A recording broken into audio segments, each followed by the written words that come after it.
함께 예배드리시는 분들과 우리 서로 바라보시면서 사랑과 평화의 인사 함께 나누면 좋겠습니다. 주님의 사랑과 평화가 여러분과 함께 하시기 바랍니다. 주님의 사랑과 평화가 여러분과 함께 하시기 바랍니다. 특별히 이 시간 각자 삶의 현장에서, 가정에서 온라인으로 예배드리고 계시는 모든 교우들의 한 분 한 분 가정 위에 주님의 평화가 가득 넘치시기를 간절히 기원드립니다. 우리 교회에서 사용하는 예전 색상이라는 것이 있습니다. 초록색, 흰색, 보라색, 붉은색, 이 네 가지 색상이 있습니다. 교회력에 따라서 이 예전 색상이 달라집니다. 지금 우리가 보내고 있는 이 대림절 예전 색상은 보라색입니다. 지금 온라인으로 예배 참여하고 계시는 분들은 아마 제가 하고 있는 이 보라색 스토를 보시고 있을 것입니다. 나중에 예배당에 한번 오셔서 보시면 목회자의 스톨만이 아니라 설교단, 그리고 성찬단, 그리고 예배 인도자석, 이 모든 곳에 보라색 스톨이 내려져 있는 것 보실 수 있을 것입니다. 이 보라색은 대림절과 사순절에 보라색을 사용합니다. 왜냐하면 이 보라색에는 준비와 참회라는 의미가 담겨 있기 때문입니다. 같은 색상이긴 하지만 대림절과 사순절의 의미는 확연하게 다릅니다. 그래서 보통 대림절에는 기다림의 소망, 기다림의 의미를 담고 있기 때문에 밝은 보라색을 사용하고, 사순절에는 참회를 표현하기 때문에 짙고 어두운 보라색을 사용을 합니다. 근데 우리 교회에는 보라색 스톨이 한 종류밖에 없습니다. 그래서 사순절이나 대림절이나 똑같은 스톨을 사용을 합니다.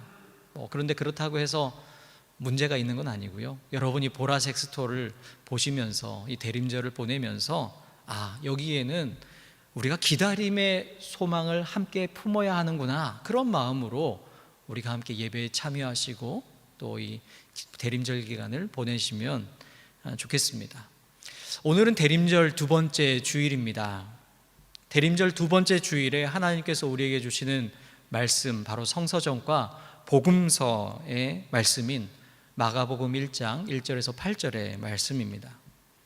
우리는 이 말씀을 통해서 기다림의 소망을 가지고 살아가는 이때에 우리를 향해 말씀하시는 그 하나님의 말씀을 함께 듣기 원합니다. 다 아시다시피 복음서에는 예수님께서 행하신 행적과 우리에게 하신 말씀들이 기록되어 있습니다.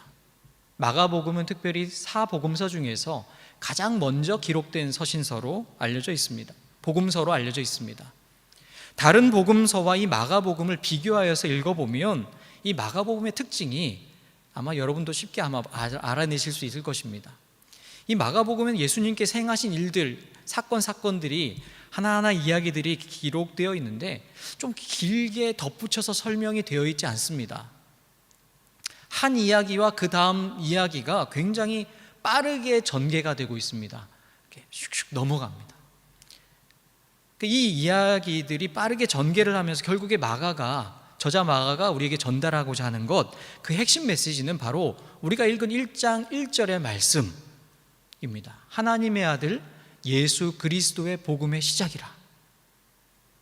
즉 하나님의 아들이신 예수 그리스도의 복음이 시작되었다. 이 마가복음에는 그 예수 그리스도의 복음이 담겨져 있다라는 말씀입니다.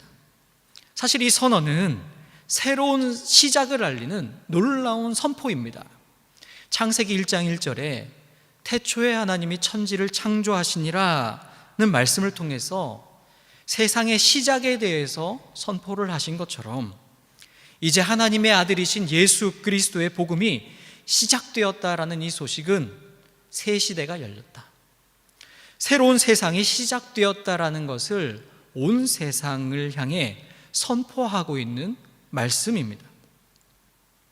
그런데 이렇게 새로운 시대, 새로운 세상의 시작을 알리면서 바로 이어서 세례자 요한의 이야기를 소개하고 있습니다. 세례 요한의 이야기를 시작하고 있습니다. 여러분 좀 이상하지 않습니까? 새로운 시대, 새로운 세상의 시작은 예수 그리스도입니다.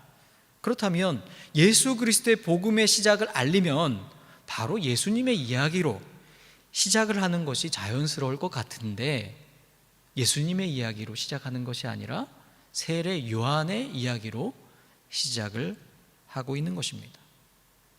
여러분, 이것은 그 새로운 시작, 새로운 세상을 알리는 그 시작은 그 시작을 준비하는 과정, 그리고 그 시작을 준비하는 사람이 있어야 한다는 것을 우리에게 알려주는 것이지 않겠습니까? 바로 이 요한은 새로운 시작이신 예수님이 오시는 그 길을 준비한 사람이기 때문입니다. 오늘 우리가 대림절이라는 이 절기를 보내고 있는 것도 마찬가지입니다. 생각해 보면 예수님이 이 땅에 오신 성탄절로부터 새로운 교회력을 시작하는 것, 그것이 좀 자연스러운 것 같습니다. 하지만 교회력은 성탄절을 기다리며 준비하는 대림절로부터 시작됩니다. 성탄절이라고 하는 그 시작점도 중요하지만 그 시작을 준비하는 기간, 그 준비하는 기간이 어쩌면 더 중요하다는 것을 우리에게 알려주는 것입니다. 이처럼 세례 요한은 예수님이 오실 길을 미리 예비하였습니다. 이 대림절을 보내면서 우리는 예수님이 오실 길을 준비한 이 세례 요한을 함께 살펴보기 원합니다. 이 세례 요한의 모습 속에서 우리는 새로운 시작을 준비하는 이 기다림의 시간에 우리가 무엇을 하며 또 어떻게 이 기다림의 시간을 보내야 하는지 알 수 있기 때문입니다. 그렇다면 이제 세례 요한이 어디에서 그리고 어떻게 이 예수님의 오실 길을 준비하였는지 오늘 말씀을 통해서 함께 살펴보겠습니다. 세례 요한은 구약에 예언된 선지자입니다. 오늘 본문 1장 3절은 이사야 40장 3절을 인용한 말씀입니다. 제가 이사야 40장 3절과 4절을 세 번역으로 읽겠습니다. 한 소리가 외친다. 광야에 주님께서 오실 길을 닦아라. 사막에 우리의 하나님께서 오실 큰 길을 곧게 내어라. 모든 계곡은 메우고 산과 언덕은 깎아내리고 거친 길은 평탄하게 하고 험한 곳은 평지로 만들어라. 여러분, 이 세례 요한의 사역은 광야의 길을, 사막의 큰 길을 곧게 내는 사역이었습니다. 우리는 먼저 이 세례 요한이 활동한 장소에 주목을 하게 됩니다. 왜 세례 요한이 광야에서 예수님이 오실 길을 준비한 것입니까? 여러 가지 이유를 생각해 볼 수 있겠지만 사실은 어렵지 않습니다.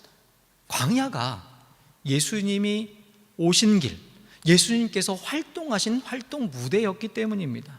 만약 예수님이 그 당시의 정치, 경제, 사회 모든 분야에서 중심이었던 예루살렘에서 사역을 하시려고 했다면 세례 요한은 예루살렘에서 예수님이 오실 길을 준비했을 것입니다.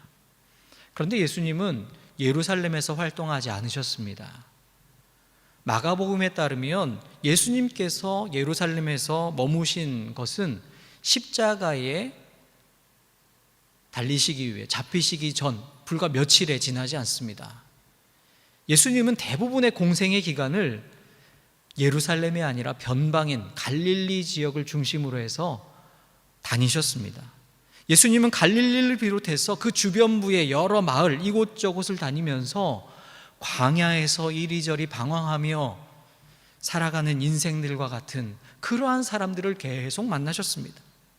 그러니 이 세례 요한이 광야에서 예수님이 오실 길을 준비한 것 지극히 당연합니다. 그런데 여러분, 이 광야가 어떤 곳입니까? 광야는 한마디로 사람이 살아가기가 어려운 곳입니다. 사람이 살 수 없는 곳입니다. 요즘은 야외에 나가서 아무도 없는 그 허허벌판에 텐트를 치고 캠핑을 하는 것이 하나의 유행이 되었지만 광야는 그런 낭만이 있는 곳이 아닙니다. 요한이 낙타 털옷을 입고 메뚜기와 석청을 먹었다고 하지만 이것은 몸 건강을 위해서 자연 친화적인 식품, 오늘날 표현으로 하면 유기농 음식물을 섭취한 것이 아니죠. 먹을 것이 없어서 근근히 먹고 살았다는 것을 의미합니다. 사람이 살 수도 없고 먹을 것도 거의 없는 이 광야에서 그가 지내면서 광야의 길을 만드는 것은 누가 보아도 무모한 일로 보일 수밖에 없습니다. 그런데 세례 요한은 그 무모한 일을 묵묵히 감당했습니다. 그의 그 무모해 보이는 사역을 통해 예수님이 오실 길이 준비되는 것이기 때문입니다. 예수님은 광야에 오셨고 세례 요한에게 세례를 받으심으로 예수님의 공생애가 시작되었습니다. 사랑하는 여러분, 어떤 새로운 시작을 하는 것, 새로운 역사를 시작하는 것, 사실 이것은 광야에서 사는 것처럼 어렵고 때로는 무모한 것처럼, 때로는 불가능한 일처럼 보이기도 합니다. 하지만 세례 요한이 광야에서 길을 만드는 그 역할을 감당하였기에 예수님의 사역이 시작될 수 있었다는 사실을 기억하시기 바랍니다. 오늘 우리가 지금 겪고 있는, 사실은 이전에는 겪어보지 못한 이 코로나19의 심각한 위기, 이 코로나19로 인해 우리는 전에는 생각해보지 못한 새로운 시대를 맞이할 수밖에 없게 되었습니다. 우리가 원하지는 않았지만 우리 삶의 모든 기준이 새롭게 바뀌었고 우리는 변화된 이 새로운 환경에 적응해 나가야만 하는 때가 되었습니다. 여러분, 이러한 때에 우리에게 필요한 것은 이미 가까이 와 있는 이 새로운 시대에 더 빨리 잘 적응하는 것 아니겠습니까? 어쩌면 이미 늦었다고 생각할 수도 있습니다. 하지만 이 코로나19는 금세 사라지지 않습니다. 앞으로 또 언제든지 새로운 바이러스가 생길 수도 있습니다. 우리는 지금이라도 이 새로운 시작을, 새로운 시대를 준비해야 하는 것입니다. 광야에 길을 만드는 일을 해야 합니다. 또한 우리 교회는 지금 새로운 담임 목사님을 모시기 위해 함께 기도하고 노력하고 있습니다. 담임 목사님 후보로 이제 소수의 인원이 압축이 되었습니다. 이를 위해 14분의 우리 청빙 위원들이 얼마나 수고하고 애쓰는지 참 너무나 수고하고 애쓰고 계십니다. 하나님께서 그 수고를 기억해 주시리라 믿습니다. 그런데 여러분, 이 시기는 그 14분의 청빙 위원들만 애쓰는 시기가 아닙니다. 우리 모든 교회의 구성원들이 우리 교회가 새로운 그릇으로 준비될 수 있도록 새로운 변화를 함께 추구하고 위에 기도하고 힘써 노력해야 할 시기인 것입니다. 바로 이 시기에 우리에게 필요한 것, 광야의 길을 만드는 세례 요한의 정신이 우리에게 필요합니다. 우리나라 독립을 위해 투신한 여러 독립운동가들 중에 많은 분들에게 민족 지도자로 존경을 받고 있는 분, 김구 선생님이 계십니다. 그가 평소에 즐겨 애송한 시가 답설야중거라는 그 고시가 있습니다. 답설야중거, 눈 내리는 벌판 한가운데를 걸어갈 때 불수호 난행, 어지럽게 걷지 말아라. 금일아행적, 오늘 내가 걸어간 이 발자국들이 수자쿠인적, 뒤따라오는 사람들에게 이정표가 되리니. 이 김구 선생님은 해방이 된 이후에 우리나라에 고국으로 돌아왔지만 안타깝게도 바로 여러분 아시다시피 우리나라는 외세에 의해서 38선으로 남과 북으로 분단이 되었습니다. 그런데 이 상황이 계속 지속이 되면 영구적으로 분단이 될 수밖에 없는 상황이었던 것이죠. 그래서 1948년에 김구 선생님은 평양으로 가서 북쪽에 있는 지도자들과 담판을 지으려고 했습니다. 많은 사람들이 반대를 했습니다. 그리고 정치적으로 이 김구를 대적하던 사람들의 입장에서 보면 김구는 북쪽과 가까운 사람으로 몰아세울 수 있는 아주 절호의 기회가 될 수 있는, 그래서 그런 빌미를 제공할 수 있는 개인적으로 불리한 것일 수밖에 없습니다. 자신의 이익만을 생각하면 결단하기 어려운 일입니다. 하지만 그에게는 오로지 민족이 나누어져서는 안 되고 하나가 되어야 한다는 일념이 있었습니다. 이 답설야준거 시를 휘호로 쓰면서 이 정신을 마음에 새기면서 북쪽으로 가서 지도자들을 만났습니다. 비록 뜻을 이루지 못했고 그 이후에 한국 전쟁이 일어나고 계속되는 갈등으로 인해 우리나라는 70년 넘는 긴 세월 동안 남과 북으로 대치하는 상태가 계속되고 있습니다. 그런데 여러분, 그래도 이 광야의 길을 내는 선각자의 그 정신은 여전히 우리에게 고스란히 남아서 큰 교훈으로 우리에게 전해지고 있지 않습니까? 더 이상 길이 없다고 할 때에 때로는 사람들이 말리고 개인적인 불이익이 있을 수도 있지만, 그럼에도 불구하고 옳은 길, 가야 하는 길을 가는 것, 그 누구도 걷지 않은 새 길, 눈 덮인 새 길을 걸어가는 용기, 사실 이것이 오늘 이 기다림의 시기에 우리에게 필요한 것입니다. 광야의 길을 만든 세례 요한의 정신이 우리에게 있어야 합니다. 여러분 어떻습니까? 광야로 가실 수 있습니까? 지금 혹시 여러분 광야를 걷고 계십니까? 아무것도 없는 것처럼 보이는 광야이지만 그곳에서 새로운 시작을 준비한 세례 요한이 있었고, 세례 요한은 그 길을 걸어갔고, 그를 통해 예수 그리스도의 복음이 시작되었습니다. 우리에게 주어진 광야의 길도 함께 걸어갈 수 있기를 간절히 소망합니다. 여러분, 그렇다면 이 세례 요한은 광야에서 구체적으로 무엇을 했습니까? 그가 한 일이 무엇인지 한번 말씀을 보겠습니다. 4절입니다. 세례 요한이 광야에 이르러 죄 사함을 받게 하는 회개의 세례를 전파하니. 그는 회개의 세례를 전파했습니다. 사람들을 향해 회개하라고 외쳤습니다. 그리고 자신의 죄를 깨달은 사람들이 자신에게 왔을 때, 요한에게 왔을 때 그들에게 세례를 베풀었습니다. 새로운 시작을 준비하는 때에 우리에게 필요한 것도 진정한 회개의 세례입니다. 여러분, 세례가 무엇입니까? 우리 교단에서 발행한 세례 문답집을 보면 이렇게 답을 알려주고 있습니다. 세례는 죄 씻음을 받은 표로서 옛사람은 죽고 하나님의 자녀로 새롭게 태어났음을 확증하는 것이면서 그리스도의 몸된 교회의 일원이 되는 예식입니다. 죄 씻음을 받은 증거라는 말입니다. 그로 인해서 옛사람은 죽고 새 사람, 즉 하나님의 자녀로 새롭게 태어난 것을 확증하는 것, 세례다 말씀하고 있습니다. 회개한 사람에게 세례를 베풀기 때문에 회개의 세례입니다.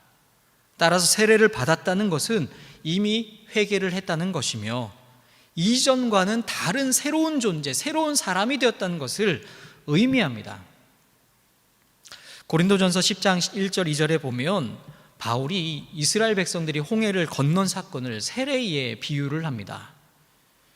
그 말씀이 이러합니다. 형제들아, 나는 너희가 알지 못하기를 원하지 아니하노니 우리 조상들이 다 구름 아래에 있고 바다 가운데로 지나며 모세에게 속하여 다 구름과 바다에서 세례를 받고, 이스라엘 백성들은 홍해를 가로질러 건너가면서 하나님의 그 크고 놀라운 구원의 은총을 경험하게 됩니다. 그들은 뒤에 따라오던 바로의 군사들에 의해 이제는 죽겠구나 하는 생각을 했습니다. 그런데 하나님의 놀라운 은혜로 살게 되었고, 오히려 자신들을 죽이려고 쫓아오던 사람들이 죽게 되는 것을 보았습니다. 홍해를 건너기 전과 홍해를 건넌 이후에 이스라엘 백성들은 전혀 다른 사람들이 되었습니다. 그래서 바울은 그 사건을 이스라엘 백성들의 집단 세례 사건, 단체로 세례를 받은 사건으로 표현을 합니다. 여러분, 그렇다면 이 놀라운 은혜를 경험하고 세례를 받은 이후에 이스라엘 백성들은 온전히 하나님의 백성다운 삶을 살아야 하는 것 아니겠습니까? 그런데 그들의 삶은 그러하지 않았습니다. 그들은 여전히 그들이 떠나온 이집트를 그리워했습니다. 하나님께서 내려주시는 만나와 메추라기보다는 이집트에서 먹었던 각종 양식들을 그리워했습니다. 하나님의 놀라운 구원의 은혜를 경험했지만 며칠 지나지 않아서 금세 잊어버렸습니다. 다시 과거로 돌아가기를 원했습니다. 이것이 바로 이스라엘 백성들의 모습이었습니다. 그런데 여러분, 이 이스라엘 백성들의 모습이 혹 오늘 우리의 모습이지는 않습니까? 회개한다고, 회개했다고 매번 똑같이 말은 하지만 정작 변한 것은 없는 우리의 모습.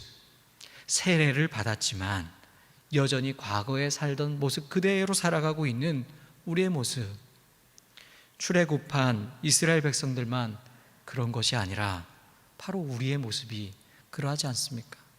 우리에게도 진정한 회개의 세례가 필요합니다. 기독교의 여러 교파들 중에 제세례파라고 불리는 이들이 있습니다. 이 제세례파는 16세기에 일어난 종교개혁의 흐름 중에 한 흐름이었습니다. 우리는 이 루터와 깔뱅의 종교개혁을 잘 알고 있습니다. 근데 그들만 있었던 것이 아니죠. 여러 종교개혁의 흐름들 중에서 이 제세례파는 가장 철저한 종교개혁을 주장한 사람들이었습니다. 그 시대에는, 물론 우리나라는 아니었지만 그 유럽 시대, 그 기독교 사회에서는 태어나면 바로 얼마 지나지 않아서 다 유아 세례를 받는 것이 당연했습니다. 그런데 이 제세례파는 유아 세례를 인정하지 않았습니다.